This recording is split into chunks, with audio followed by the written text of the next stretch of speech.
ತೃತೀಯ PUC ವಿದ್ಯಾರ್ಥಿಗಳಿಗೆ ಸ್ವಾಗತವನ್ನು ಕೋರಿ ನಾನು ಶ್ರೀ ಕುಮಾರ್ ಡಿ.ಕೆ.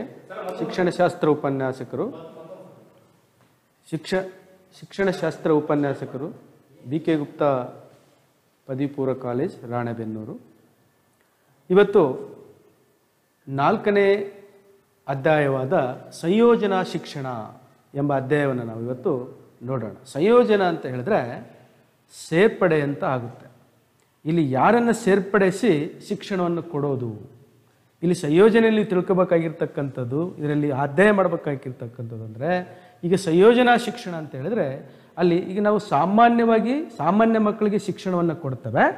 ಆ ಸಾಮಾನ್ಯ ಮಕ್ಕಳ ಜೊತೆಗೆ ವಿಶೇಷ ಮಕ್ಕಳು ಅಂತ ನಾವು ಯಾರನ್ನು ಕನ್ಸಿಡರ್ ಮಾಡ್ತೀವಿ, ಆ ವಿಶೇಷ ಅಗತ್ಯವುಳ್ಳ ಮಕ್ಕಳನ್ನು ಸಾಮಾನ್ಯ ಮಕ್ಕಳರಂತೆ ನಾವು ನೋಡಬೇಕು. ಒಂದು ಶಾಲೆ ಅಂದರೆ, ಒಂದು ತರಗತಿ ಅಂದರೆ ಅಲ್ಲಿ ಎಲ್ಲ ತರಹದ ಮಕ್ಕಳಿಗೂ ಸಮಾನವಾದ ಶಿಕ್ಷಣವನ್ನು ಕೊಡೋದೇ ಸಮನ್ವಯ ಶಿಕ್ಷಣದ ತಿರುವಾಗಿರುತ್ತೆ. ಹಾಗಾದರೆ ಸಂಯೋಜನ ಅಂತ ಹೇಳಿದರೆ ಇಲ್ಲಿ ಸೇರ್ಪಡೆಗೊಳ್ಳೋದು ಯಾವುದು ಅಂದರೆ ಸಾಮಾನ್ಯ ಮಕ್ಕಳ ಜೊತೆ ವಿಶೇಷ ಮಕ್ಕಳನ್ನು ಸೇರ್ಪಡಿಸಿ ಕೊಡುವ ಶಿಕ್ಷಣವನ್ನು ನಾವು ಸಂಯೋಜನ ಶಿಕ್ಷಣ ಅಂತೇಳಿ ಕರೀತೇವೆ. ಇಲ್ಲಿ ಸಂಯೋಜನಾ ಶಿಕ್ಷಣ ಅಂತ ಹೇಳಿದ್ರೆ ಈ ಸಂಯೋಜನಾ ಶಿಕ್ಷಣದಲ್ಲಿ ಸಾಮಾನ್ಯ ಮಕ್ಕಳು ಮತ್ತು ವಿಶೇಷ ಅಗತ್ಯವುಳ್ಳ ಮಕ್ಕಳನ್ನು ಒಟ್ಟಾಗಿ ಸೇರಿಸಿ ಕಲಿಯುವ ಅವಕಾಶವನ್ನು ಕಲ್ಪಿಸುವ ಶಿಕ್ಷಣವೇ ಸಂಯೋಜನಾ ಶಿಕ್ಷಣ. ಇಲ್ಲಿ ಸಾಮಾನ್ಯ ಶಾಲೆ ಮತ್ತು ವರ್ಗ ಕೋಣೆಯಲ್ಲಿ ವಿಶೇಷ ಅಂದರೆ ಒಂದು ವರ್ಗ ಕೋಣೆಯಲ್ಲಿ ಸಾಮಾನ್ಯ ಮಕ್ಕಳನ್ನು ಅಂದರೆ ಯಾವುದೇ ನ್ಯೂನತೆಗೆ ಒಳಗಾಗದೇ ಇರತಕ್ಕಂಥ ಮಕ್ಕಳು ಮತ್ತು ಕೆಲವೊಂದು ನ್ಯೂನತೆಗೆ ಒಳಗಾಗಿರ್ತಕ್ಕಂಥ ಮಕ್ಕಳು ಇಬ್ಬರಿಗೂ ಸಮಾನವಾದ ಶಿಕ್ಷಣವನ್ನು ನೀಡುವ ಒಂದು ಪ್ರಕ್ರಿಯೆಯನ್ನು ನಾವು ಸಂಯೋಜನಾ ಶಿಕ್ಷಣ ಅಂತೇಳಿ ಕರೀತೇವೆ. ರಾಷ್ಟ್ರೀಯ ಶಿಕ್ಷಣ ನೀತಿ 1986 ಮತ್ತು ಸರ್ವ ಶಿಕ್ಷಣ ಅಭಿಯಾನ 2010ರ ಮುಖ್ಯ ಉದ್ದೇಶ ಏನಪ್ಪ ಅಂದರೆ ಸರ್ವರಿಗೂ ಶಿಕ್ಷಣವನ್ನು ಒದಗಿಸುವುದು. ಪ್ರತಿಯೊಂದು ಮಗು ಶಿಕ್ಷಣವನ್ನು ಪಡೆಯುವ ಹಕ್ಕನ್ನು ಒಳಗೊಂಡಿದೆ. ಹಾಗಾಗಿ ಇಲ್ಲಿ ನಾವು ಯಾವ ಮಕ್ಕಳನ್ನು ಕಡೆಗಣಿಸುವಂತಿಲ್ಲ, ಯಾವುದೇ ನ್ಯೂನತೆ ಒಳಗಾಗಿರ್ತಕ್ಕಂಥ ಮಕ್ಕಳನ್ನು ಕಡೆಗಣಿಸುವಂತಿಲ್ಲ. ಎಲ್ಲ ಅಂದರೆ ದೈಹಿಕ ನ್ಯೂನತೆ ಉಳ್ಳ ಮಕ್ಕಳು, ಮಾನಸಿಕ ನ್ಯೂನತೆ ಉಳ್ಳ ಮಕ್ಕಳು, ಸಾಮಾಜಿಕವಾಗಿ ಹಿಂದುಳಿದ ಸವಾಲುಳ್ಳ ಮಕ್ಕಳು ಮತ್ತು ಕಲಿಕೆಯಲ್ಲಿ ನ್ಯೂನತೆಯುಳ್ಳ ಮಕ್ಕಳು, ಇವರೆಲ್ಲರನ್ನ ಸಾಮಾನ್ಯರಂತೆ ಕಾಣಬೇಕು, ಸಾಮಾನ್ಯರಂತೆ ಅವರಿಗೆ ನಾವು ಶಿಕ್ಷಣವನ್ನು ಕೊಡಬೇಕು ಅಂತೇಳಿ ಈ ಸಮನ್ವಯ ಶಿಕ್ಷಣವನ್ನು ಜಾರಿಗೆ ತರ್ತಾರೆ. ಹಾಗಾದರೆ ಈ ಸಮನ್ವಯ ಕೇಳ್ಬೋದು ನಿಮಗೆ, ಸಂಯೋಜನಾ ಅಥವಾ ಸಮನ್ವಯ ಆ ಶಿಕ್ಷಣ ಅಂದರೇನಂತ ಕೇಳಿದರೆ ಸಾಮಾನ್ಯ ಮಕ್ಕಳ ಜೊತೆ ವಿಶೇಷ ಮಕ್ಕಳನ್ನು ಸೇರ್ಪಡಿಸಿ ಕೊಡುವ ಶಿಕ್ಷಣವನ್ನು ನಾವು ಸಮನ್ವಯ ಶಿಕ್ಷಣ ಅಂತೇಳಿ ಕರೀತೇವೆ. ಹಾಗಾದರೆ ಈ ಸಮನ್ವಯ ಶಿಕ್ಷಣ ಒಂದು ತರಗತಿಯಲ್ಲಿ ಇಬ್ಬರನ್ನು ಸೇರಿಸಿ ಕೊಡೋದ್ರಿಂದ ಆಗುತ್ತಕ್ಕಂಥ ಲಾಭಗಳೇನು ಅಂತ ಹೇಳಿದ್ರೆ ಆ ಮಹತ್ವ ಏನಪ್ಪ ಅಂತ ಹೇಳಿದ್ರೆ ಆ ಮಕ್ಕಳ ಕನಸು ನನಸಾಗುತ್ತೆ. ಯಾವ ಮಕ್ಕಳು ನ್ಯೂನತೆ ಒಳಗಾಗಿರ್ತಾರೋ, ಯಾವ ಮಕ್ಕಳು ಸಮಾಜದಿಂದ ಹೊರಗಿರ್ತಾರೋ, ಯಾವ ಮಕ್ಕಳು ದೈಹಿಕವಾಗಿ ಮಾನಸಿಕವಾಗಿ ನ್ಯೂನತೆಗೊಳಗಾಗಿ ಸಾಮಾನ್ಯರಿಂದ ಬೇರ್ಪಟ್ಟಿರ್ತಾರೋ ಆ ಮಕ್ಕಳು ತಮ್ಮ ಕನಸನ್ನ ನನಸು ಮಾಡಿಕೊಳ್ತಾ ಹೋಗ್ತಾರೆ ಈ ಒಂದು ಸಮನ್ವಯ ಶಿಕ್ಷಣದಲ್ಲಿ. ನೆಕ್ಸ್ಟು ಮಕ್ಕಳು ಅಂದ್ರೆ ನೋಡಿ, ನಮ್ಮನ್ನು ಕೂಡ ನಮಗೂ ಒಂದು ಅವಕಾಶ ಕೊಡ್ತಾರೆ, ನಾವು ಕೂಡ ಅವರಂತೆ, ನಾವು ಕೂಡ ಇತರರಂತೆ ಅಂತೇಳಿ ಅವರಿಗೆ ಖುಷಿ ಆಗುತ್ತೆ, ಸಂತೋಷ ಆಗುತ್ತೆ. ಅವರ ಭಾವನೆಗಳು ಋಣಾತ್ಮಕವಾಗದೆ ಧನಾತ್ಮಕವಾಗುತ್ತಾ ಹೋಗುತ್ತೆ. ಮತ್ತು ಸಮಾಜದಲ್ಲಿ ಅವರು ಪ್ರತಿಯೊಂದು ಗುಣಗಳನ್ನು ಕಲಿತಾರೆ, ಮೌಲ್ಯಯುತವಾದ ಜೀವನವನ್ನು ಅಳವಡಿಸಿಕೊಳ್ತಾ ಹೋಗ್ತಾರೆ. ಯಾಕಂದರೆ ಸಾಮಾನ್ಯ ಮಕ್ಕಳ ಜೊತೆ ಸೇರಿದಾಗ ಅವರಂತೆ ಅವರು ಕೂಡ ಸ್ವತಂತ್ರವಾಗಿ ಖುಷಿಯಾಗಿ ಸಂತೋಷದಿಂದ ಕಲಿತಾ ಹೋಗ್ತಾರೆ. ಅಂಥ ಒಂದು ಅವಕಾಶವನ್ನು ಸಮನ್ವಯ ಶಿಕ್ಷಣ ಅಥವಾ ಸಂಯೋಜನ ಶಿಕ್ಷಣ ಕೊಡ್ತಾ ಹೋಗುತ್ತೆ. ನೆಕ್ಸ್ಟು ಅವರು ಆ ಶಿಕ್ಷಣದಲ್ಲಿ ಹಲವಾರು ರೀತಿಯ ಕೌಶಲ್ಯಗಳನ್ನು ಕಲಿತಾ ಹೋಗ್ತಾರೆ. ಸಾಮಾನ್ಯ ಮಕ್ಕಳು ಅಂತ ಹೇಳಿದ್ರೆ ಯಾವುದೇ ನ್ಯೂನತೆ ಒಳಗಾಗದೇ ಇರತಕ್ಕಂಥ ಮಕ್ಕಳ ಜೊತೆ ಈ ಕಣ್ಣು ಕಾಣದೇ ಇರೋರು, ಕಿವಿ ಕೇಳದೇ ಇರೋರು, ಮಾನಸಿಕವಾಗಿ ನ್ಯೂನತೆಯುಳ್ಳ ಮಕ್ಕಳು ಮತ್ತು ಶಾರೀರಿಕವಾಗಿ ಅಂಗವಿಕಲೆಗೆ ಒಳಗಿರ್ತಕ್ಕಂಥ ಮಕ್ಕಳು, ಇವರು ಅವ್ರ ಜೊತೆ ಸೇರಿ ಆಟ ಆಡೋದ್ರಿಂದ ಹಲವಾರು ರೀತಿಯ ಕೌಶಲ್ಯಗಳನ್ನು ಕಲಿತಾ ಹೋಗ್ತಾರೆ. ಮತ್ತು ಎಲ್ಲ ಮಕ್ಕಳಲ್ಲಿ ಕೂಡಿ ಕಲಿಯೋದ್ರಿಂದ ಅಲ್ಲಿ ಎಲ್ಲರಿಗೂ ಶಿಕ್ಷಣ ಸಿಗುತ್ತೆ, ಅಲ್ಲಿ ಯಾವುದೇ ತಾರತಮ್ಯಗಳಿಲ್ಲದೆ ಏಕರೀತಿಯ ಶಿಕ್ಷಣ ಸಿಗುತ್ತೆ. ಹಾಗಾಗಿ ಈ ಸಮನ್ವಯ ಶಿಕ್ಷಣ ಅಷ್ಟೊಂದು ಪ್ರಮುಖವಾದ ಒಂದು ಪಾತ್ರವನ್ನು ವಹಿಸಿದೆ. ಇಲ್ಲಿ ಸಾಂಪ್ರದಾಯಿಕ ಶಿಕ್ಷಣ ಅಂತ ಅಂತೀವಿ, ಸಂಯೋಜನಾ ಶಿಕ್ಷಣ ಅಂತ ಕರಿತೀವಿ. ಸಾಂಪ್ರದಾಯಿಕ ಶಿಕ್ಷಣ ಅಂದ್ರೆ ಸಾಮಾನ್ಯ ಮಕ್ಕಳಿಗಷ್ಟೇ ಶಿಕ್ಷಣ, ಯಾವುದೇ ನ್ಯೂನತೆ ಒಳಗಾಗದೆ ಇರ್ತಕ್ಕಂಥ ಸಾಮಾನ್ಯ ಮಕ್ಕಳನ್ನು ನಾವು ಸಾಂಪ್ರದಾಯಿಕ ಶಿಕ್ಷಣ ಅಂತ ಕರಿತೀವಿ. ಅಲ್ಲಿ ಸಂಯೋಜನಾ ಶಿಕ್ಷಣ ಅಂತ ಹೇಳಿದ್ರೆ ಸಾಮಾನ್ಯರ ಜೊತೆ ಈ ವಿಶೇಷ ತೊಂದರೆ ಇರತಕ್ಕಂಥ ಮಕ್ಕಳು, ಈ ವಿಶೇಷ ಇರ್ತಕ್ಕಂಥ ವಿಶೇಷ ಒಂದು ಅರ್ಹತೆಯನ್ನು ಒಳಗೊಂಡಿರ್ತಕ್ಕಂಥ ಮಕ್ಕಳು, ಅವ್ರನ್ನ ಇಬ್ಬರಿಗೂ ಸೇರಿ ಶಿಕ್ಷಣ ಕೊಡೋದು ಸಂಯೋಜನಾ ಶಿಕ್ಷಣ, ಸಮನ್ವಯ ಶಿಕ್ಷಣ. ಹಾಗಾಗಿ ಅವೆರಡರ ನಡುವಿನ ವ್ಯತ್ಯಾಸ ಏನು? ಬರೀ ಕೇವಲ ಸಾಮಾನ್ಯ ಶಾಲೆಗಳು ಕೇವಲ ಸಾಮಾನ್ಯ ಮಕ್ಕಳಿಗೆ ಶಿಕ್ಷಣ ಕೊಡೋದ್ರಿಂದ ಆಗ್ತಕ್ಕಂಥ ಲಾಭಗಳೇನು, ಅಥವಾ ಸಮನ್ವಯ ಶಿಕ್ಷಣ ಅಂತ ಹೇಳಿದ್ರೆ ಆ ಸಾಮಾನ್ಯ ತರಗತಿಯಲ್ಲಿ ಆ ತೊಂದರೆಗೊಳಗಾಗ್ತಕ್ಕಂಥ, ಆ ದೈಹಿಕವಾಗಿ ಮಾನಸಿಕವಾಗಿ ನ್ಯೂನತೆಗೊಳಗಿರ್ತಕ್ಕಂಥ ಮಕ್ಕಳನ್ನ ಸಾಮಾನ್ಯರ ಜೊತೆ ಸೇರಿ ಶಿಕ್ಷಣ ಕೊಡೋದ್ರಿಂದ ಆಗ್ತಕ್ಕಂಥ ಅನುಕೂಲಗಳು, ಅವೆರಡರ ನಡುವಿನ ವ್ಯತ್ಯಾಸ ನೋಡ್ತಾ ಹೋಗ್ತೀರಿ. ಸಾಂಪ್ರದಾಯಿಕ ಶಿಕ್ಷಣ ಕೇವಲ ಕೆಲವರಿಗೆ ಮಾತ್ರ ಶಿಕ್ಷಣ ಸಿಗುತ್ತೆ, ಅಂದ್ರೆ ಸಾಮಾನ್ಯ ಮಕ್ಕಳು ಮಾತ್ರ ಕಲಿತಾರೆ. ಮತ್ತೆ ಇವರೆಲ್ಲಿ ಹೋಗ್ಬೇಕು? ಕಿವುಡ್ರೆಲ್ಲಿ ಹೋಗ್ಬೇಕು, ಕಣ್ಣಿಲ್ದವ್ರು ಎಲ್ಲಿ ಹೋಗ್ಬೇಕು, ಮಾನಸಿಕವಾಗಿ ನ್ಯೂನತೆಗೊಳಗಾಗಿದ್ರೆ ಎಲ್ಲಿ ಹೋಗ್ಬೇಕು, ಅಂಗವೈಕಲ್ಯತೆ ನ್ಯೂನತೆಗೊಳಗಾಗಿರೋ ಮಕ್ಕಳು ಎಲ್ಲಿಗೆ ಹೋಗ್ಬೇಕು? ಹಾಗಾಗಿ ಅಲ್ಲಿ ಅವರಿಗೆ ಶಿಕ್ಷಣ ಸಿಗೋದಿಲ್ಲ. ಎಲ್ಲಾ ರೀತಿಯಿಂದ ಅನುಕೂಲ ಇದ್ದರೆ ಮಾತ್ರ ಶಿಕ್ಷಣ, ಆದ್ರೆ ಕೆಲವರಿಗೆ ಮಾತ್ರ ಶಿಕ್ಷಣ ಸಿಗುತ್ತೆ. ಸಮನ್ವಯ ಶಿಕ್ಷಣದಲ್ಲಿ ಎಲ್ಲರಿಗೂ ಸಿಗುತ್ತೆ, ಸಾಮಾನ್ಯ ಮಕ್ಕಳಿಗೂ ಸಿಗುತ್ತೆ, ವಿಶೇಷ ಮಕ್ಕಳಿಗೂ ಸಿಗುತ್ತೆ. ಹಾಗಾಗಿ ಅಲ್ಲಿ ಸರ್ವರಿಗೂ ಶಿಕ್ಷಣ. ನೆಕ್ಸ್ಟ್ ಇಲ್ಲಿ ಜಡತ್ವದಿಂದ ಕೂಡಿದೆ, ಕೇವಲ ಸೀಮಿತವಾಗಿರುತ್ತೆ, ಅದು ನಮ್ಯತೆಯಿಂದ ಕೂಡಿದೆ, ಹೊಸತನದಿಂದ ಕೂಡಿರುತ್ತೆ. ಇಲ್ಲಿ ಎಲ್ಲರಿಗೂ ಏಕಕಾಲಕ್ಕೆ ಬೋಧನೆ ನಡೆಯುತ್ತೆ, ಅಲ್ಲಿ ವೈಯಕ್ತಿಕ ಗಮನ ಕೇಂದ್ರೀಕರಿಸ್ತೀವಿ. ಯಾಕಂದ್ರೆ ವಿಶೇಷ ಮಕ್ಕಳು ಇರ್ತಾರೆ, ಕಣ್ಣಿಲ್ದವ್ರು ಇರ್ತಾರೆ, ಕಿವಿ ಕೇಳದೇ ಇರೋರು ಇರ್ತಾರೆ, ಅಂಗವಿಕಲತೆ ನ್ಯೂನತೆ ಮಕ್ಕಳು ಇರ್ತಾರೆ, ಅವ್ರ ಬಗ್ಗೆ ವಿಶೇಷವಾದ ಕಾಳಜಿ, ವಿಶೇಷವಾದ ಪ್ರೀತಿಯನ್ನ ನಾವು ವಹಿಸಬೇಕಾಗಿರುತ್ತೆ. ಹಾಗಾಗಿ ಇಲ್ಲಿ ವೈಯಕ್ತಿಕ ಗಮನವನ್ನ ಕೇಂದ್ರೀಕರಿಸ್ತೀವಿ. ಇಲ್ಲಿ ಪ್ರತ್ಯೇಕವಾದ ವ್ಯವಸ್ಥೆಯ ಕಲಿಕೆ, ಕೇವಲ ಪಠ್ಯಾಧಾರಿತ ಕಲಿಕೆ ಆಗುತ್ತೆ. ಅಲ್ಲಿ ಸಂಯೋಜನೆ ಪ್ರತಿಯೊಂದು ಅಂಶಗಳನ್ನ ಸೇರಿಸಿ ಕಲಿಕೆ ಆಗ್ತಾ ಹೋಗುತ್ತೆ. ಇಲ್ಲಿ ಸಾಂಪ್ರದಾಯಿಕ ಶಿಕ್ಷಣದಲ್ಲಿ ಬೋಧನೆಗೆ ಮಹತ್ವ, ಇಲ್ಲಿ ಶಿಕ್ಷಕ ಪ್ರಮುಖವಾದ ಪಾತ್ರ ವಹಿಸ್ತಾನೆ. ಸಂಯೋಜನಾ ಶಿಕ್ಷಣದಲ್ಲಿ ಅಲ್ಲಿ ಮಗು ಪ್ರಮುಖ ಪಾತ್ರ ವಹಿಸಿರ್ತಾನೆ, ಅಲ್ಲಿ ಕಲಿಕೆಗೆ ಮಹತ್ವ ಕೊಡುತ್ತೆ, ಆ ಮಗು ಎಷ್ಟು ಕಲಿಯುತ್ತೆ ಅನ್ನೋದು ಮಹತ್ವ ಕೊಡುತ್ತೆ. ಇಲ್ಲಿ ವಿಷಯ ಕೇಂದ್ರಿತವಾಗಿರುತ್ತೆ, ಅಲ್ಲಿ ಮಕ್ಕಳ ಕೇಂದ್ರಿತ ಶಿಕ್ಷಣ ಆಗಿರುತ್ತೆ. ಇಲ್ಲಿ ಪಠ್ಯಕ್ರಮ ನಿಗದಿತವಾಗಿರುತ್ತೆ, ಅಲ್ಲಿ ಸಮಗ್ರತೆಯಿಂದ ಕೂಡಿದ ಪಠ್ಯಕ್ರಮ ಇರುತ್ತೆ. ಹೀಗೆ ವ್ಯತ್ಯಾಸಗಳನ್ನು ನಾವು ನೋಡ್ತಾ ಹೋಗ್ತೀವಿ. ಹಾಗಾದ್ರೆ ವಿಶೇಷವಾದ ಮಕ್ಕಳು ಅಂತ ಹೇಳ್ತೀವಿ ನಾವು, ಸಾಮಾನ್ಯ ಮಕ್ಕಳ ಜೊತೆ ವಿಶೇಷವಾದ ಮಕ್ಕಳನ್ನು ಸೇರಿಸ್ರಿ, ವಿಶೇಷವಾದ ಮಕ್ಕಳನ್ನ ಅಂತ ಹೇಳ್ತೀರಿ. ಹಾಗಾದ್ರೆ ವಿಶೇಷವಾದ ಮಕ್ಕಳು ಅಂದ್ರೆ ಯಾರು? ಆ ವಿಶೇಷವಾದ ಮಕ್ಕಳನ್ನು ನಾವು ಈ ರೀತಿ ವರ್ಗೀಕರಣ ಮಾಡ್ತೀವಿ. ಬೌದ್ಧಿಕ ಸವಾಲುಗಳುಳ್ಳ ಮಕ್ಕಳು, ತಮ್ಮ ಬುದ್ಧಿಶಕ್ತಿಯಲ್ಲಿ ಎಲ್ಲರೂ ಒಂದೇ ರೀತಿ ಇರೋದಿಲ್ಲ, ತಮ್ಮ ಬುದ್ಧಿಶಕ್ತಿಯ ಕಾರ್ಯನಿರ್ವಹಣೆಯಲ್ಲಿ ಸಾಮಾನ್ಯ ಮಕ್ಕಳಕ್ಕಿಂತ ಹಿಂದೆ ಬೀಳುವ ಮಕ್ಕಳನ್ನ ನಾವು ಬೌದ್ಧಿಕ ಸವಾಲುಳ್ಳ ಮಕ್ಕಳು ಅಂತ ಕರಿತೀವಿ. ಈ ಬೌದ್ಧಿಕ ಸವಾಲುಳ್ಳ ಮಕ್ಕಳಲ್ಲಿ ನಾವು ವರ್ಗೀಕರಣ ಹೆಂಗ್ ಮಾಡ್ತೀವಪ್ಪ ಅಂದ್ರೆ, ಅಲ್ಲಿ ಪ್ರತಿಭಾವಂತರಿರ್ತಾರೆ, ಸೃಜನಶೀಲರು. ಸಾಮಾನ್ಯ ಮಕ್ಕಳಕ್ಕಿಂತ ವಿಶೇಷವಾಗಿ ಕಾಣ್ತಾರೆ ಇವರು ಪ್ರತಿಭಾವಂತರು, ಸಾಮಾನ್ಯ ಮಕ್ಕಳಕ್ಕಿಂತ ಸೃಜನಶೀಲರು ವಿಶೇಷವಾಗಿ ಕಾಣ್ತಾರೆ, ಸಾಮಾನ್ಯ ಮಕ್ಕಳಕ್ಕಿಂತ ಅಪೂರ್ಣ ಸಾಧಕರು ವಿಶೇಷವಾಗಿ ಕಾಣ್ತಾರೆ. ಮಂದಗತಿಯಲ್ಲಿ ಕಲಿಯುವವರು ಮಾನಸಿಕ ಸವಾಲುಳ್ಳ ಮಕ್ಕಳು, ಇವರು ಬೌದ್ಧಿಕ ಸವಾಲುಳ್ಳ ಮಕ್ಕಳಲ್ಲಿ ಬರ್ತಾರೆ. ನೆಕ್ಸ್ಟ್ ಸಾಮಾಜಿಕ ಮತ್ತು ಸಂವೇಗಾತ್ಮಕ ಸವಾಲುಳ್ಳ ಮಕ್ಕಳು ಅಂತ ಹೇಳಿದ್ರೆ, ಅಲ್ಲಿ ಸಂವೇಗಾತ್ಮಕವಾಗಿ ತನ್ನನ್ನ ತಾನು ಅರಿಯದೆ ಇತರರನ್ನು ಅರ್ಥ ಮಾಡಿಕೊಳ್ಳದೆ ವಿಚಲಿತವಾಗ್ತಕ್ಕಂಥ ಮಕ್ಕಳು ಸಂವೇಗಾತ್ಮಕವಾಗಿ ವಿಚಲಿತರಾದ ಮಕ್ಕಳು ಅಂತ ಕರಿತೀವಿ. ಮತ್ತು ಸಾಮಾಜಿಕ ಅಪಸಮಾಯೋಜನೆ ಅಂದ್ರೆ ಸಮಾಜದಲ್ಲಿ ಹೊಂದಾಣಿಕೆ ಇರಲ್ಲ, ಏಕಾಂಗಿಯಾಗಿರ್ತಾರೆ, ಆಮೇಲೆ ಸಮಾಜದ ಕಟ್ಟುಪಾಡಿಗೆ ಒಳಗಾಗಲ್ಲ, ಸಮಾಜದ ನೀತಿ ನಿಯಮಗಳಿಗೆ ತಕ್ಕಂತೆ ಬದುಕಲ್ಲ, ಅಂತ ಮಕ್ಕಳು ಸಾಮಾಜಿಕ ಅಪಸಮಾಯೋಜಿತರಾಗಿರ್ತಾರೆ.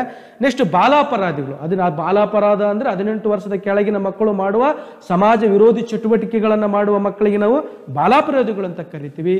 ಅವರು ಸಾಮಾಜಿಕ ಮತ್ತು ಸಂಯೋಗಾತ್ಮಕ ಸವಾಲುಳ್ಳ ಮಕ್ಕಳಲ್ಲಿ ಬರ್ತಾರೆ.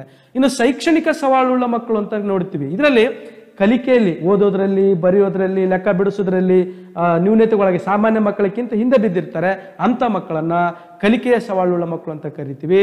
ಇನ್ನು ಭಾಷಾ ದೌರ್ಬಲ್ಯವುಳ್ಳ ಮಕ್ಕಳು, ಭಾಷಾ ಪರಿಕಲ್ಪನೆಗಳು ಇಲ್ಲದೆ ಇರ್ತಕ್ಕಂಥ ಮಕ್ಕಳನ್ನು ನಾವು ನೋಡ್ತೀವಿ ಶೈಕ್ಷಣಿಕ ಸವಾಲುಳ್ಳ ಮಕ್ಕಳಲ್ಲಿ. ಇನ್ನು ಮೂಳೆ ಕೀಲು ಸವಾಲುಗಳುಳ್ಳ ಮಕ್ಕಳು, ಅವರಲ್ಲಿ ಯಾರ್ಯಾರು ಬರ್ತಾರೆ? ಅಲ್ಲಿ ಶಾರೀರಿಕ ನ್ಯೂನತೆಯುಳ್ಳ ಮಕ್ಕಳು, ಅಂಗವಿಕಲ ಅಂತ ಕರಿತೀವಿ. ಆಮೇಲೆ ದೃಷ್ಟಿ ಸವಾಲುಳ್ಳ ಮಕ್ಕಳು, ಕಣ್ಣು ಕಾಣದೇ ಇರೋರು. ಆಮೇಲೆ ಶ್ರವಣ ಸವಾಲುಗಳುಳ್ಳ ಮಕ್ಕಳು, ಕಿವಿ ಕೇಳದೇ ಇರ್ತಕ್ಕಂಥವ್ರು. ಇವರೆಲ್ಲ ಈ ಸಾಲಿನಲ್ಲಿ ಬರ್ತಾರೆ. ಎಲ್ಲಿ ದೈಹಿಕ ಸವಾಲುಗಳುಳ್ಳ ಮಕ್ಕಳು ಅಂತ ಫಸ್ಟ್ನೇದು ಬರಬೇಕಿತ್ತು. ದೈಹಿಕ ಸವಾಲುಗಳುಳ್ಳ ಮಕ್ಕಳಲ್ಲಿ ಮೂಳೆ ಕೀಳು ಸವಾಲುಗಳುಳ್ಳ ಮಕ್ಕಳು. ಈ ಮೂಳೆ ಕೀಳು ಅಂತ ಹೇಳಿದ್ರೆ ಸಾಮಾನ್ಯ ಮಕ್ಕಳಿಂದ ದೈಹಿಕವಾಗಿ ನ್ಯೂನತೆಗೆ ಒಳಗಾಗಿರ್ತಾರೆ. ಸಾಮಾನ್ಯ ಮಕ್ಕಳು ದೈಹಿಕವಾಗಿ ಸದೃಢವಾಗಿರ್ತಾರೆ. ಆದರೆ ಈ ಮೂಳೆ ಕೀಳು ಸವಾಲುಗಳುಳ್ಳ ಮಕ್ಕಳು ತಮ್ಮ ಶಾರೀರಿಕವಾಗಿ ನ್ಯೂನತೆಗೆ ಒಳಗಾಗಿರ್ತಾರೆ. ಯಾವುದೋ ಒಂದು ಮೂಳೆ ಕೀಳುಗಳ ಒಂದು ತೊಂದರೆಯಿಂದ ಬಳಲ್ತಾ ಇರ್ತಾರೆ.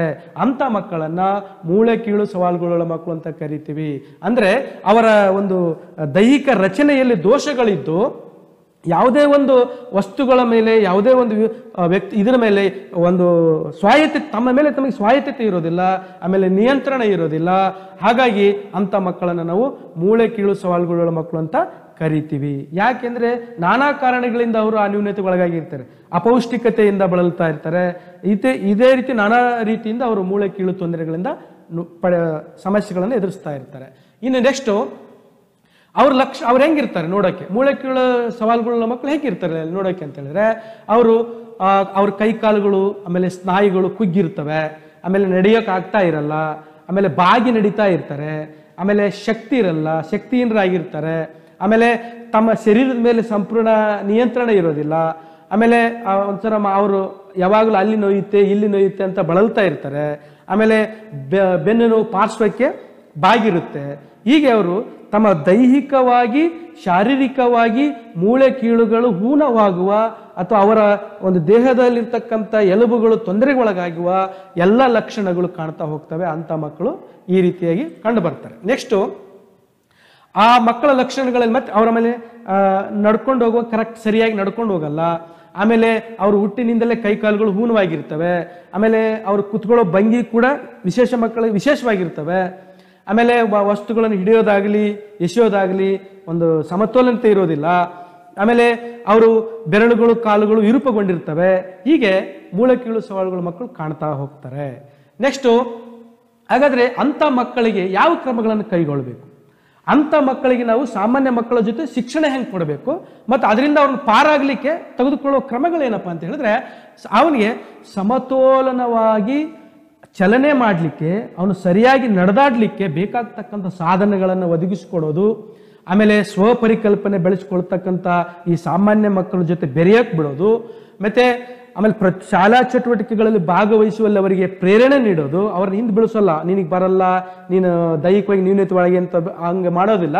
ಅವ್ರಿಗೆ ಪ್ರೇರಣೆ ಕೊಡಬೇಕು, ಆಗುತ್ತೆ ಮಾಡುವಂಥ ಪ್ರೇರಣೆ ಕೊಡ್ತಾ ಹೋಗಬೇಕು. ಮತ್ತು ವೈದ್ಯಕವಾಗಿ ಚಿಕಿತ್ಸೆಗಳನ್ನು ಕೊಡೋದ್ರ ಮೂಲಕ ಅವರಿಗೆ ಆರೋಗ್ಯದ ಬಗ್ಗೆ ಸಲಹೆಗಳನ್ನು ಕೊಡ್ತಾ ಹೋಗಬೇಕು. ಆಮೇಲೆ ಅವರಿಗಾಗಿ ಆ ತರಗತಿಯಲ್ಲಿ ಒಂದು ವಿಶೇಷವಾದ ವ್ಯವಸ್ಥೆಯನ್ನು ಮಾಡ್ತಾ ಹೋಗಬೇಕು. ಆಮೇಲೆ ಈ ಶಾಲಾ ಕಟ್ಟಡಗಳಲ್ಲಿ ಅವರು ಮೇಲೆ ನಡ್ಕೊಂಡು ಹೋಗಕ್ಕೆ ಆಗ್ತಿರಲ್ಲ, ಅವ್ರಿಗೆ ನೆಲಮಹಡಿಯಲ್ಲಿಯೇ ಒಂದು ವ್ಯವಸ್ಥೆ ಮಾಡಿರಬೇಕು. ಆಮೇಲೆ ಅವರನ್ನು ಪ್ರೀತಿ ವಿಶ್ವಾಸದಿಂದ, ಸಹನೆಯಿಂದ, ತಾಳ್ಮೆಯಿಂದ, ಪ್ರೀತಿ ವಾತ್ಸಲ್ಯದಿಂದ ನೋಡ್ಕೋಬೇಕು. ಆಮೇಲೆ ಅವರಿಗೆ ಕಲಿಯಕ್ಕೆ ನಿಧಾನವಾಗಿ ಕಲೀಲಿಕ್ಕೆ ಅವರಿಗೆ ಅವಕಾಶಗಳನ್ನು ಕೊಡ್ತಾ ಹೋಗಬೇಕು. ಇದು ಶೈಕ್ಷಣಿಕ ಕ್ರಮಗಳು. ಇನ್ನು ಕಣ್ಣು ಕಾಣದೇ ಇರೋ ಮಕ್ಕಳು ಅಂದ್ರೆ ದೃಷ್ಟಿ ಸವಾಲುಗಳ ಮಕ್ಕಳ ಅಂದ್ರೆ ಏನು ಅಂತ ಹೇಳಿದ್ರೆ, ಅಲ್ಲಿ ದೃಷ್ಟಿ ದೋಷ, ವರ್ಣದೋಷ, ಕಣ್ಣಿನ ಚಲನೆಯ ದೋಷವಿರುವ ಮಕ್ಕಳನ್ನ ನಾವು ದೃಷ್ಟಿ ಸವಾಲುಗಳುಳ್ಳ ಮಕ್ಕಳು ಅಂತ ಕರೀತೇವೆ. ಅಂದ್ರೆ ದೃಷ್ಟಿ ದೋಷ ಉಳ್ಳ ಮಕ್ಕಳು ಅಂತ ಹೇಳಿದ್ರೆ ದೃಷ್ಟಿ ತೀಕ್ಷ್ಣತೆಯ ಮಟ್ಟ ವೈದ್ಯಕೀಯ ಮತ್ತು ದೃಷ್ಟಿ ಉಪಕರಣಗಳ ಸಹಾಯ ಪಡೆದ, ಅಂದ್ರೆ ಈ ಕನ್ನಡಕಗಳನ್ನು ಹಾಕೊಳ್ಳೋದ್ರ ಮೂಲಕ ನೋಡಕ್ ಸಾಧ್ಯವಾಗತಕ್ಕಂಥ ಮಕ್ಕಳು, ಕನ್ನಡಕ ಹಾಕಿದ ಸಾಧನಗಳನ್ನು ಬಳಸಿಕೊಂಡು ನೋಡ್ಲಿಕ್ಕೆ ಬರ್ತಕ್ಕಂಥ ಮಕ್ಕಳು, ಅಂದ್ರೆ 70ರಿಂದ 200ವರೆಗಿನ ದೃಷ್ಟಿ ತೀಕ್ಷ್ಣತೆ ಹೊಂದಿರತಕ್ಕಂಥವ್ರನ್ನ ದೃಷ್ಟಿ ಸವಾಲುಗಳ ಮಕ್ಕಳು ಅಂತ ಕರಿತೀವಿ. ಇಲ್ಲಿ ಚಿತ್ರಗಳನ್ನು ನೋಡ್ಬೋದು ನೀವು. ಈ ರೀತಿಯಾಗಿ ದೃಷ್ಟಿ ಸವಾಲುಗಳ ಮಕ್ಕಳು ಇರ್ತಾರೆ. ನೆಕ್ಸ್ಟು ಈ ರೀತಿಯಾಗಿ ಒಂದು ಪ್ರಮಾಣಗಳನ್ನು ಕೊಡ್ತಾರೆ. ಆ ಪ್ರಮಾಣಗಳ ಆಧಾರದ ಮೇಲೆ ಈ ರೀತಿ ಟೆಸ್ಟಿಂಗ್ಗಳು ಹೋದಾಗ ಗೊತ್ತಾಗುತ್ತೆ ನಿಮಗೆ. ಕಣ್ಣಿನ ತೊಂದರೆಗೆ ಒಳಗಾದವರು ಈ ರೀತಿ ಟೆಸ್ಟ್ಗಳನ್ನು ಡಾಕ್ಟರ್ಸ್ ಮಾಡ್ತಾ ಇರ್ತಾರೆ, ಅಕ್ಷರಗಳದ್ದು. ನೆಕ್ಸ್ಟು ಅವ್ರ ಲಕ್ಷಣಗಳೇನು, ಆ ದೃಷ್ಟಿ ಸವಾಲುಗಳ ಮಕ್ಕಳು ಹೆಂಗಿರ್ತಾರೆ, ಅರೆ ಕೆಂಪಾಗಿರುವ ಕಣ್ಣು, ನೀರು ತುಂಬಿದ ಕಣ್ಣುಗಳು, ಯಾವಾಗಲೂ ಕೆಂಪಿರ್ತೈತಿ, ನೀರು ಸುರಿತಾ ಇರ್ತೈತಿ. ಆಮೇಲೆ ಅವರ ಗಟ್ಟಿಯಾದ ಊದಿದ ಕಣ್ಣಿವೆಗಳಿರ್ತವೆ. ಆಮೇಲೆ ಈ ಕಣ್ಣು ಮತ್ತು ಈ ಕೈಗಳ ನಡುವೆ ಸಮನ್ವಯತೆ ಇರೋದಿಲ್ಲ. ಆಮೇಲೆ ಕಣ್ಣುಗಳ ನಡುವೆ ಹೊಂದಾಣಿಕೆ ಇಲ್ಲದೆ ಇರೋದಿಲ್ಲ. ಯಾಕಡೋ ನೋಡ್ತಿರ್ತಾರೆ, ಏನೋ ಮಾಡ್ತಿರ್ತಾರೆ, ಕೈ ಏನೋ ಮಾಡ್ತಾ ಇರುತ್ತೆ, ಅವ್ರು ನೋಡೋದೇ ಬೇರೆ ಆಗ್ತಿರುತ್ತೆ. ಆಮೇಲೆ ಪದೇ ಪದೇ ಕಣ್ಣುಗಳನ್ನು ಉಜ್ಕೊಳ್ತಾರೆ ಅವರು. ಆಮೇಲೆ ಅವರು ಅತಿಯಾಗಿ ಮಿಟಿಸ್ತಾರೆ ಕಣ್ಣನ್ನು. ಈ ರೀತಿಯಾಗಿ ದೃಷ್ಟಿ ಸವಾಲುಗಳ ಮಕ್ಕಳ ಲಕ್ಷಣಗಳಿರ್ತವೆ.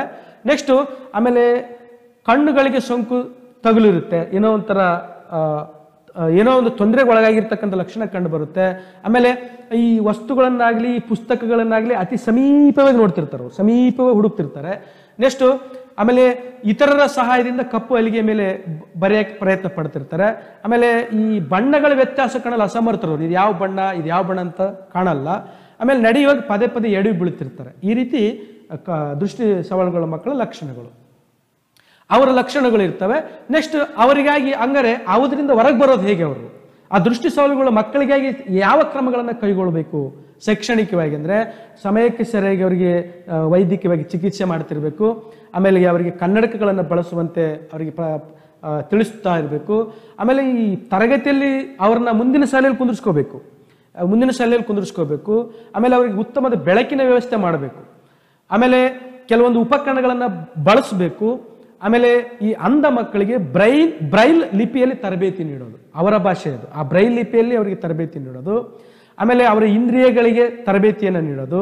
ಮತ್ತು ಅವರಿಗೆ ಕೀಳರಿಮೆ ಆಗಲಿ ಅಭದ್ರತೆ ಆಗಲಿ ಬಾರದಂತೆ ಪ್ರೀತಿ ವಾತ್ಸಲ್ಯದಿಂದ ನೋಡಿಕೊಳ್ಳೋದು. ಇದು ದೃಷ್ಟಿ ಸವಾಲುಳ್ಳ ಮಕ್ಕಳ ಶೈಕ್ಷಣಿಕ ಕ್ರಮಗಳು. ನೆಕ್ಸ್ಟು ಈ ಶ್ರವಣ ಸವಾಲುಗಳುಳ್ಳ ಮಕ್ಕಳು. ಶ್ರವಣ ಸವಾಲುಗಳು ಅಂದರೆ ಕಿವಿ ಕೇಳದಿರುವ ಮಕ್ಕಳು. ಈ ಕಿವಿ ಕೇಳದಿರೋ ಮಕ್ಕಳನ್ನು ಯಾವ ಅಂದರೆ 35ರಿಂದ 70 ಡೆಸಿಬಲ್ಗಳಷ್ಟು ಶ್ರವಣ ಸಾಮರ್ಥ್ಯದ ಕೊರತೆ ಇದ್ದು ಶ್ರವಣ ಸಾಧನಗಳಿಂದಾಗಲಿ ಕಿವಿಗಳ ಮೂಲಕವಾಗಲಿ ಗ್ರಹಿಸಲು ಕಠಿಣವಾದರೂ ಅವ್ರಿಗೆ ಕೇಳಿಸ್ಕೊಳ್ಳಿಕ್ಕೆ ಸಮರ್ಥರಾಗಿರ್ತಾರೆ. ಅಂಥ ಮಕ್ಕಳನ್ನ ಶ್ರವಣ ಸವಾಲುಗಳುಳ್ಳ ಮಕ್ಕಳು ಅಂತ ಕರಿತೀವಿ. ಆದರೆ 70 ಮೇಲೆ ಅಂದರೆ ಡೆಸಿಬಲ್ಗಳಷ್ಟು ಅವ್ರಿಗೆ ಕಿವಿ ಕೇಳಿಸ್ಲಿಲ್ಲ ಅಂದರೆ ಅವರು ಶಾಶ್ವತ ಕಿವುಡರು. ಯಾವುದೇ ಸಾಧನಗಳನ್ನು ಬಳಸಿದರೂ ಕೂಡ ಅವರಿಗೆ ಕಿವಿ ಕೇಳೋದಿಲ್ಲ.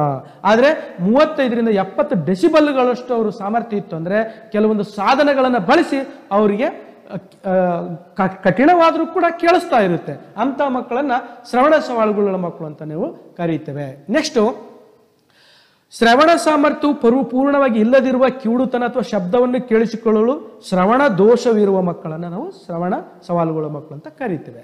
ನೋಡಿ, ಶ್ರವಣ ಸವಾಲುಗಳ ಮಕ್ಕಳ ಒಂದು ಚಿತ್ರವನ್ನು ನೋಡ್ತಾ ಹೋಗಿ ಡೆಸಿಬಲ್ಗಳನ್ನು ಕೊಡ್ತಾರೆ. ಇಲ್ಲಿ ಈ ಡೆಸಿಬಲ್ಗಳ ಆಧಾರದ ಮೇಲೆ ಆ ಒಂದು ಪ್ರಮಾಣಗಳನ್ನು ನೋಡ್ತೀವಿ ನಾವು. ಫೇಂಟು, ಮಾಡರೇಟ್, ವೆರಿ ಫೌಂಡು, ಎಕ್ಸ್ಟ್ರೀಮ್ಲಿ ಲೌಂಡು, ಪೇನ್ಫುಲ್. ಅವ್ರು ಚೆಕ್ ಮಾಡ್ತಾ ಹೋಗೋ ಡಾಕ್ಟರ್ಸು ಈ ರೀತಿಯಾಗಿ ಚೆಕ್ ಮಾಡ್ತಾ ಹೋಗ್ತಾರೆ.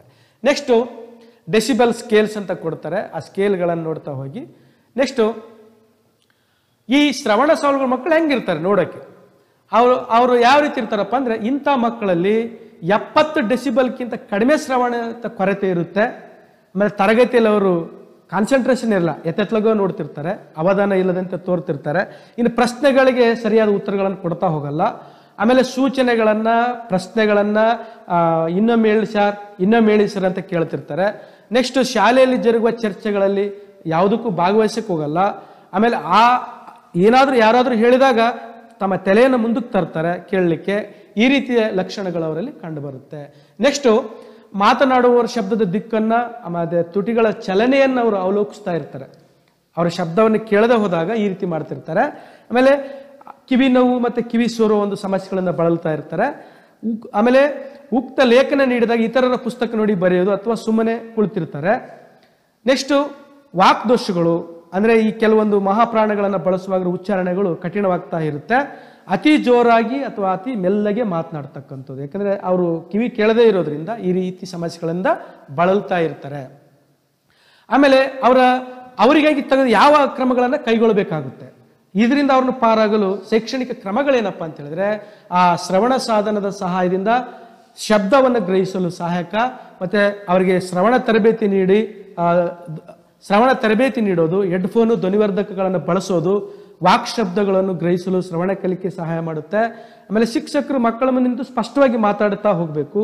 ಆಮೇಲೆ ಅವ್ರು ಕೇಳಿಸ್ಕೊಳ್ಳಿಕ್ಕೆ ಒಂದು ಸರಿಯಾದ ವ್ಯವಸ್ಥೆಯನ್ನು ತರಗತಿಯಲ್ಲಿ ಮಾಡಿರಬೇಕು. ಆಮೇಲೆ ಶಿಕ್ಷಕರು ಪರಸ್ಪರ ಮುಖಾಮುಖಿ ಸಂಪರ್ಕವನ್ನು ಅವ್ರ ಜೊತೆ ಬೆಳೆಸಬೇಕಾಗುತ್ತೆ. ಆಮೇಲೆ ದೃಶ್ಯಗಳನ್ನು ಸಂಕೇತಗಳನ್ನು ಬಳಸಬೇಕು. ಅವರಿಗೆ ಆ ಸಂಕೇತಗಳ ಮೂಲಕ ಅವರು ಕಲಿತಾ ಹೋಗ್ತಾರೆ.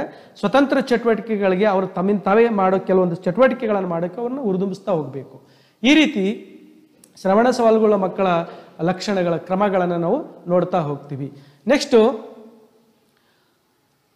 ಈ ಮಾನಸಿಕ ಸವಾಲುಗಳ ಮಕ್ಕಳನ್ನು ನೋಡ್ತೀವಿ.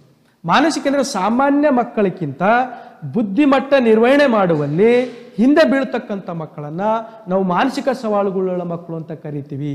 ಬೌದ್ಧಿಕ ಕಾರ್ಯನಿರ್ವಹಣೆಯಲ್ಲಿ ಸಾಧಾರಣ ಮಟ್ಟಕ್ಕಿಂತ ತುಂಬಾ ಕೆಳಗಿರುವವರನ್ನ ನಾವು ಮಾನಸಿಕ ಸವಾಲುಗಳ ಮಕ್ಕಳು ಅಂತ ಕರಿತಾ ಹೋಗ್ತೀವಿ.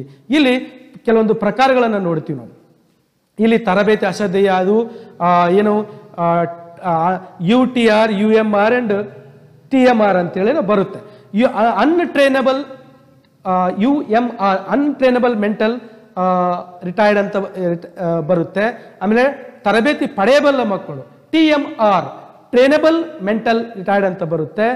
ಇದು EMR ಎಜುಕೇಶನಲ್ ಅಥವಾ ಎಜುಕೇಬಲ್ ಮೆಂಟಲ್ ರಿಟೈರ್ಡ್ ಅಂತ ಬರುತ್ತೆ. ಇಲ್ಲಿ IQ 20ಕ್ಕಿಂತ ಕಡಿಮೆ ಇರ್ತಕ್ಕಂಥ ಮಾನಸಿಕವಾಗಿ ಹಿಂದಿರ್ತಕ್ಕಂಥ ಮಕ್ಕಳನ್ನ ಯಾವುದೇ ಕಾರಣಕ್ಕೂ ಯಾವುದೇ ತರಬೇತಿಗಳನ್ನ ಯಾವುದೇ ರೀತಿಯ ಅವರಿಗೆ ತರಬೇತಿಗಳು ನೀಡಿದ್ರು ಕೂಡ ಅವರು ಇಂಪ್ರೂವ್ ಆಗೋದಿಲ್ಲ, ಅಭಿವೃದ್ಧಿ ಆಗೋದಿಲ್ಲ ಅವರು. ಹಾಗಾಗಿ ಅವರನ್ನ UMR ಅಂತ ಕರಿತೀವಿ. ಅನ್ಟ್ರೈನಬಲ್ ಮೆಂಟಲ್ ರಿಟೈರ್ಡ್ ಅಂತ ಬರುತ್ತೆ. UMR ಮಾನಸಿಕ ನ್ಯೂನತೆ ಸವಾಲುಗಳ ಮಕ್ಕಳನ್ನು ನಾವು 3 ಪ್ರಕಾರದಲ್ಲಿ ನೋಡ್ತೀವಿ. IQ 25ಕ್ಕಿಂತ ಕಡಿಮೆ ಇರೋರು UMR ನಲ್ಲಿ ಬರ್ತಾರೆ. ಅನ್ಟ್ರೈನಬಲ್ ಮೆಂಟಲ್ ರಿಟೈರ್ಡ್ ಅಂದ್ರೆ ಅವ್ರು ಯಾವುದೇ ಶಿಕ್ಷಣ ಯಾವುದೇ ತರಬೇತಿಗಳನ್ನು ಕೊಟ್ಟರು ಕೂಡ ಅವರು ಅಭಿವೃದ್ಧಿ ಆಗೋದಿಲ್ಲ. ಇನ್ನು 26ರಿಂದ 50 IQ ಇರ್ತಕ್ಕಂಥ ಮಕ್ಕಳಿಗೆ ನಾವು ಟ್ರೈನಬಲ್ ಆಗಿ ಹೋದ್ರೆ ಅಥವಾ ಅವ್ರಿಗೆ ಏನಾದರೂ ಶಿಕ್ಷಣದ ಮೂಲಕ ಆಗಲಿ ಏನಾದರೂ ತರಬೇತಿಗಳನ್ನು ಕೊಟ್ಟು ಅವರ ಮಾನಸಿಕವಾಗಿ ಅವರನ್ನು ನಾವು ತಿದ್ದಬಹುದು, ಅವರನ್ನ ಮತ್ತೆ ಅವರ ಬೌದ್ಧಿಕ ಮಟ್ಟವನ್ನು ಹೆಚ್ಚಿಸ್ಕೊಳ್ಬಹುದು. ಇನ್ನು 51ರಿಂದ 75 IQ ಇರ್ತಕ್ಕಂಥ ಮಕ್ಕಳಿಗೆ ನಾವು ಶಿಕ್ಷಣದ ಮೂಲಕ ಶಿಕ್ಷಣವನ್ನು ಕೊಡೋದ್ರ ಮೂಲಕ ಅವರು ಮಾನಸಿಕವಾಗಿ ಅದರಿಂದ ಪಾರು ಮಾಡ್ಬೋದು ಅವ್ರನ್ನ. ನೆಕ್ಸ್ಟ್ ಈ ಮಾನಸಿಕ ನ್ಯೂನತೆಯುಳ್ಳ ಮಕ್ಕಳನ್ನು ಸ್ವಲ್ಪ ನೋಡ್ತಾ ಹೋಗ್ಬೋದು. ಈ ರೀತಿ ಚಿತ್ರಗಳನ್ನು ಕೊಡ್ತಾ ಹೋಗ್ತಾರೆ. ನೆಕ್ಸ್ಟ್ ಮಾನಸಿಕ ಸವಾಲುಗಳ ಮಕ್ಕಳು ಹೆಂಗಿರ್ತಾರೆ, ಅವ್ರು ನೋಡಕ್ಕೆ ಹೆಂಗಿರ್ತಾರಪ್ಪ ಅಂತ ಹೇಳಿದ್ರೆ ನಿಧಾನವಾಗಿ ಕಲಿತಾರೆ. ಯಾವುದೇ ಸಮಸ್ಯೆಗಳಿಗೆ ಪರಿಹಾರವನ್ನ ಹೇಳೋದು ತುಂಬಾ ಕಡಿಮೆ ಅವರು. ಆಮೇಲೆ ಕೌಶಲ್ಯಗಳಲ್ಲಿ ಪ್ರತಿಯೊಂದು ಕಲಿಕೆಯಲ್ಲಿ ಹಿಂದುಳಿದಿರ್ತಾರೆ. ಆಮೇಲೆ ಸ್ಮರಣಾಶಕ್ತಿ ಆಗಲಿ, ಆಮೇಲೆ ಏಕಾಗ್ರತೆ ಆಗಲಿ, ಆಮೇಲೆ ಆಸಕ್ತಿ ತುಂಬಾ ಕಡಿಮೆ ಇರುತ್ತೆ ಅವರಲ್ಲಿ. ಆಮೇಲೆ ಭಾಷಾ ಕಲಿಕೆ ತುಂಬಾ ನಿಧಾನವಾಗಿ ಕಲಿತಾ ಇರ್ತಾರೆ. ಕಲ್ಪನಾ ಶಕ್ತಿ ಸೃಜನಶೀಲತೆಯಲ್ಲಿ ಹಿಂದುಳಿದಿರ್ತಾರೆ. ಸಾಮಾಜಿಕವಾಗಿ ಮತ್ತು ವೈಯಕ್ತಿಕ ಸಮಸ್ಯೆಗಳನ್ನು ಬಿಡಿಸುವಲ್ಲಿ ಅಸಮರ್ಥತೆಯನ್ನು ತೋರಿಸ್ತಿರ್ತಾರೆ. ಆಮೇಲೆ ಒಟ್ಟು ಟೋಟಲ್ ಆಗಿ ಆಸಕ್ತಿಗಳು ಕಡಿಮೆ ಇರುತ್ತೆ. ಆಮೇಲೆ ಅವರ ಪರಿಕಲ್ಪನೆಗಳು ಕೂಡ ಕನಿಷ್ಠ ಮಟ್ಟದಲ್ಲಿರುತ್ತೆ. ಆಮೇಲೆ ಯಾವುದೇ ಒಂದು ವಾಕ್ಯ ರಚನೆ ಆಗಲಿ ಪದಗಳನ್ನು ಬಿಡಿಸೋದಾಗಲಿ ಅವರು ವಿಫಲರಾಗ್ತಾರೆ. ಈ ಲಕ್ಷಣಗಳುಳ್ಳ ಮಕ್ಕಳು ಮಾನಸಿಕ ನ್ಯೂನತೆಯುಳ್ಳ ಮಕ್ಕಳು ಅಂತ ಕರಿತೀವಿ. ನೆಕ್ಸ್ಟು ಈ ಮಾನಸಿಕ ಸವಾಲುಗಳ ಮಕ್ಕಳನ್ನ ಪಾರ್ ಮಾಡೋದು ಹೇಗೆ, ಅವರನ್ನ ತಿದ್ದೋದು ಹೇಗೆ, ಶೈಕ್ಷಣಿಕವಾಗಿ ಯಾವ ಕ್ರಮಗಳನ್ನು ಕೈಗೊಂಡ್ರೆ ಅವರು ಅಭಿವೃದ್ಧಿ ಆಗ್ತಾರೆ ಅಂದ್ರೆ ಅರ್ಹ ವೈದ್ಯರಿಂದ ಅವರಿಗೆ ಪರೀಕ್ಷಿಸಿ ಅವರ ಮಾನಸಿಕ ನ್ಯೂನತೆಯನ್ನು ಪತ್ತೆ ಹಚ್ಚಿ ಅವರಿಗೆ ಚಿಕಿತ್ಸೆಯನ್ನು ಕೊಡಿಸೋದು. ಆಮೇಲೆ ಸಾಮರ್ಥ್ಯ ಅನುಸಾರ ಅವರಿಗೆ ಕಲೀಲಿಕ್ಕೆ ಮುಕ್ತ ಅವಕಾಶವನ್ನು ಕಲ್ಪಿಸಿಕೊಡೋದು. ಆಮೇಲೆ ಅವ್ರ ಕಲಿಕೆಯಲ್ಲಿ ಸ್ವತಂತ್ರವಾಗಿ ಭಾಗವಹಿಸಲು ಅನುಕೂಲ ಮಾಡಿಕೊಡೋದು. ಆಮೇಲೆ ಪೂರ್ವ ಸಿದ್ಧತಾ ಚಟುವಟಿಕೆಗಳ ಮೂಲಕ ಅವರಿಗೆ ಕೆಲವೊಂದು ಸಿದ್ಧತೆಗಳನ್ನು ಮಾಡಿಕೊಡೋದು, ಮಾಡಿ ಬೋಧಿಸ್ತಕ್ಕಂಥದ್ದು. ಚಿತ್ರಕಲೆ, ಸಂಗೀತ, ನಾಟಕ, ತೋಟಗಾರಿಕೆ, ಹೊಲಿಗೆ ಮೊದಲಾದ ಕ್ಷೇತ್ರಗಳಲ್ಲಿ ತೊಡಗುವಂಥವ್ರಿಗೆ ಪ್ರೇರೇಪಿಸ್ತಾ ಹೋಗೋದು. ಅವತ್ತು ಚಟುವಟಿಕೆಗಳಿಗೆ ಭಾಗವಹಿಸೋದ್ರಿಂದ ಅವರು ಮಾನಸಿಕವಾಗಿ ಅಲ್ಲಿ ಪಾಲ್ಗೊಳ್ತಾ ಹೋಗ್ತಾರೆ. ಆಮೇಲೆ ಪಠ್ಯಾಂಶಗಳನ್ನು ಪುನರ್ ಬೋಧಿಸುವುದು. ಆಮೇಲೆ ದೃಕ್ಶ್ರವಣ ಸಾಧನಗಳನ್ನು ಈ ಬೋಧನೆಯಲ್ಲಿ ಬಳಸ್ತಾ ಹೋಗೋದು. ಆಮೇಲೆ ಕೆಲವೊಂದು ಸಂವಹನ ಕೌಶಲ್ಯಗಳಲ್ಲಿ ತರಬೇತಿಯನ್ನು ನೀಡ್ತಾ ಹೋಗೋದು. ಈ ಮಾನಸಿಕ ಸವಾಲುಗಳ ಮಕ್ಕಳನ್ನು ನಾವು ನೋಡ್ತಾ ಹೋಗ್ತೀವಿ. ಅಂದ್ರೆ ಯಾವ ರೀತಿ ಪರಿಣಾಮ ಮಾನಸಿಕ ಸವಾಲುಗಳ ಮಕ್ಕಳ ವ್ಯಕ್ತಿತ್ವದ ಮೇಲೆ ಮನೋವೈಜ್ಞಾನಿಕ ಪರಿಣಾಮಗಳಲ್ಲಿ ಇಂತಹ ಮಕ್ಕಳಲ್ಲಿ ಸ್ವಯಂ ಪರಿಕಲ್ಪನೆ ಸಾಕಷ್ಟು ಇರೋದಿಲ್ಲ. ಇವರು ಅವೇಗದಿಂದ ವರ್ತಿಸ್ತಾ ಇರ್ತಾರೆ. ಹೆಚ್ಚು ಪುನರಾವರ್ತನೆ ಮಾಡೋದು ಅವಶ್ಯಕತೆ ಇರುತ್ತೆ ಇವರಲ್ಲಿ. ನೆಕ್ಸ್ಟು ಈ ಮಾನಸಿಕ ನ್ಯೂನತೆಯುಳ್ಳ ಮಕ್ಕಳಲ್ಲಿ ನಾವು ಅಷ್ಟೊಂದು ಸಮಸ್ಯೆಗಳು ನೋಡ್ತೀವಿ. ನೆಕ್ಸ್ಟ್ ಬರೋದು ವರ್ಗೀಕರಣದಲ್ಲಿ ಕಲಿಕಾ ಸವಾಲುಗಳುಳ್ಳ ಮಕ್ಕಳು. ಕಲಿಕಾ ಸವಾಲುಗಳುಳ್ಳ ಮಕ್ಕಳು ಅಂದ್ರೆ ಕಲಿಕೆ ಅಂದ ತಕ್ಷಣ ಅಲ್ಲಿ ಓದೋದು ಬರುತ್ತೆ, ಬರೆಯೋದು ಬರುತ್ತೆ, ಅಲ್ಲಿ ಲೆಕ್ಕಗಳನ್ನು ಬಿಡಿಸೋದು ಬರುತ್ತೆ. ಅದರಲ್ಲಿ ನ್ಯೂನತೆಯನ್ನು ಒಳಗಿರೋ ಸಾಮಾನ್ಯ ಮಕ್ಕಳಿಗಿಂತ ಅದರಲ್ಲಿ ನ್ಯೂನತೆಯನ್ನು ಒಳಗೊಂಡಿರ್ತಕ್ಕಂಥ ಮಕ್ಕಳು ಸಾಮಾನ್ಯ ಮಕ್ಕಳಿಗಿಂತ ಕಡಿಮೆ ಬೌದ್ಧಿಕ ಸಾಮರ್ಥ್ಯವನ್ನು ಹೊಂದಿರುವ ಮಕ್ಕಳು ಕಲಿಕೆಯಲ್ಲಿ ಹಿಂದುಳಿದಿರುತ್ತಾರೆ. ಇವರು ತಾನು ಓದುತ್ತಿರುವ ತರಗತಿಗಿಂತ ಕೆಳಗಿನ ತರಗತಿಯ ಪಠ್ಯ ಪುಸ್ತಕದ ವಿಷಯವನ್ನೂ ಸಹ ಅರ್ಥ ಮಾಡಿಕೊಳ್ಳಲು ಆಗುವುದಿಲ್ಲ. ತಾವು ಇರುವ ಒಂದು ಹಿಂದಿನ ಹಂತದ ಒಂದು ವಿಷಯಗಳನ್ನು ಕೂಡ ಅರ್ಥ ಮಾಡುವಲ್ಲಿ ವಿಫಲರಾಗ್ತಾರೆ. ಇಲ್ಲಿ ಆ ಪದಗಳ ಅರ್ಥ ಆಗಲಿ, ಉಚ್ಚಾರಣೆ ಮಾಡೋದಾಗ್ಲಿ, ಪ್ರಯೋಗಗಳನ್ನು ಮಾಡೋದಾಗ್ಲಿ, ಭಾಷೆಗಳನ್ನು ಕಲಿಯೋದಾಗ್ಲಿ ಅಸಮರ್ಥರಾಗಿರ್ತಾರೆ. ಓದೋದ್ರಲ್ಲಿ, ಬರೆಯೋದ್ರಲ್ಲಿ, ಅಂಕಗಣಿತ ಬೆಳೆಸೋದ್ರಲ್ಲಿ ತುಂಬಾ ದುರ್ಬಲರಾಗಿರ್ತಾರೆ. ಅಂತ ಮಕ್ಕಳನ್ನ ಕಲಿಕಾ ಸವಾಲುಗಳ ಮಕ್ಕಳು ಅಂತೇಳಿ ಕರೀತೇವೆ. ಕಲಿಕೆಯಲ್ಲಿ ಸೀಮಿತ ಸಾಮರ್ಥ್ಯವುಳ್ಳ ಮಕ್ಕಳನ್ನ ಕಲಿಕೆಯಲ್ಲಿ ನ್ಯೂನತೆಯುಳ್ಳ ಮಕ್ಕಳು ಅಂತ ಕರಿತೀವಿ ಅಂತ ಹೇಳ್ತೀವಿ. ಇದರಲ್ಲಿ ನಾವು 3 ತರದ ಕಲಿಕೆ ನ್ಯೂನತೆಯುಳ್ಳ ಮಕ್ಕಳಲ್ಲಿ ನಾವು 3 ತರದ ನೋಡ್ತೀವಿ. ಇಲ್ಲಿ ಓದಿನ ದೌರ್ಬಲ್ಯ, ಸಾಮಾನ್ಯ ಮಕ್ಕಳಕ್ಕಿಂತ ಓದುವುದರಲ್ಲಿ ಹಿಂದೆ ಬೀಳ್ತಕ್ಕಂಥ ಮಕ್ಕಳನ್ನ ಓದಿನ ದೌರ್ಬಲ್ಯವುಳ್ಳ ಮಕ್ಕಳು ಅಂತ ಕರಿತೀವಿ. ಅವರನ್ನ ನಾವು ಮನೋವೈಜ್ಞಾನಿಕ ಒಂದು ಪದಗಳಲ್ಲಿ ಡಿಸ್ಕ್ಲೇಷಿಯಾ ಅಂತ ಕರಿತೀವಿ. ಕೇಳ್ತಾರೆ ಪರೀಕ್ಷೆಯಲ್ಲಿ, ಡಿಸ್ಕ್ಲೇಷಿಯಾ ಯಾವ ಒಂದು ನ್ಯೂನತೆಯನ್ನು ಒಳಗೊಂಡಿರುತ್ತೆ ಅಂತ ಕೇಳ್ತಾರೆ. ಡಿಸ್ಕ್ಲೇಷಿಯಾ ಓದಿನ ದೌರ್ಬಲ್ಯವನ್ನ ಒಳಗೊಂಡಿರುತ್ತೆ, ಓದೋದ್ರಲ್ಲಿ ಅವನು ಹಿಂದುಳಿದಿರ್ತಾನೆ ಸಾಮಾನ್ಯ ಮಕ್ಕಳಕ್ಕಿಂತ. ಇನ್ನು ಡಿಸ್ಗ್ರಾಫಿಯಾ ಅಂತ ಹೇಳಿದ್ರೆ ಬರವಣಿಗೆಯಲ್ಲಿ ಹಿಂದಿರ್ತಾನೆ, ಬರೆಯೋದ್ರಲ್ಲಿ ಅವನು ನಿಧಾನಗತಿಯಲ್ಲಿ ಇರ್ತಾನೆ. ಸಾಮಾನ್ಯ ಮಕ್ಕಳಕ್ಕಿಂತ ಅವರು ಬರೆಯೋದ್ರಲ್ಲಿ ದೌರ್ಬಲ್ಯವನ್ನು ಒಳಗೊಂಡಿರ್ತಾರೆ, ತೊಂದರೆಯನ್ನು ಅನುಭವಿಸ್ತಿರ್ತಾರೆ. ಹಾಗಾಗಿ ಡಿಸ್ಗ್ರಾಫಿಯಾ ಅಂದರೆ ಬರವಣಿಗೆಯ ದೌರ್ಬಲ್ಯವನ್ನ ತೋರಿಸುತ್ತೆ. ಇನ್ನು ಡಿಸ್ಕ್ಯಾಲ್ಕುಲಿಯಾ ಅಂತ ಹೇಳಿದ್ರೆ ಅವರು ಲೆಕ್ಕಗಳನ್ನು ಬಿಡಿಸೋದ್ರಲ್ಲಿ ಹಿಂದುಳಿದಿರ್ತಾರೆ, ಅಲ್ಲಿ ಅಂಕಗಣಿತ ದೌರ್ಬಲ್ಯ ಅಂತ ಹೇಳ್ತೀವಿ. ಡಿಸ್ಕ್ಯಾಲ್ಕುಲಿಯಾ ಅಂತ ಹೇಳಿದ್ರೆ ಅಂಕಗಣಿತ ದೌರ್ಬಲ್ಯ ಅಂದ್ರೆ ಗಣಿತವನ್ನು ಬಿಡಿಸೋದ್ರಲ್ಲಿ ಅಥವಾ ತಾರ್ಕಿಕವಾಗಿ ಮಾಡೋದ್ರಲ್ಲಿ ಅವರು ಸಾಮಾನ್ಯ ಮಕ್ಕಳಕ್ಕಿಂತ ಹಿಂದಿರ್ತಾರೆ. ಅಂತ ಮಕ್ಕಳು ಅಂಕಗಣಿತದಲ್ಲಿ ದೌರ್ಬಲ್ಯಗಳಿಗಾಗಿರ್ತಾರೆ. ಅಂಥವ್ರನ್ನ ಡಿಸ್ಕ್ಯಾಲ್ಕುಲಿಯಾ ಅಂತ ನಾವು ಬಳಸ್ತೇವೆ. ಇನ್ನು ಕಲಿಕಾ ಸವಾಲುಗಳ ಮಕ್ಕಳೆಲ್ಲ ಹೆಂಗಿರ್ತಾರೆ?